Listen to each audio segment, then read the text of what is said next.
Hi guys, share ko lang sa inyo. Nasunog yung sinaing ko. Ito kasi, naglalaba kasi ako. Ayan, oh, naglalaba ako. Tapos, hindi ko nabantayan yung kanin. Nasunog. Ayan siya. Sandukin natin.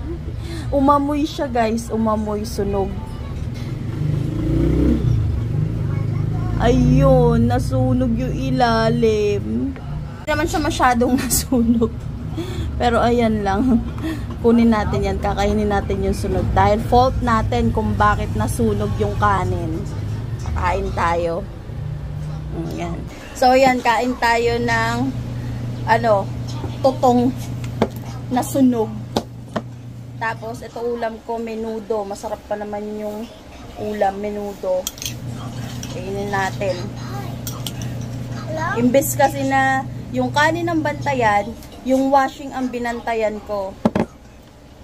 Kaon tayo dukot na itom.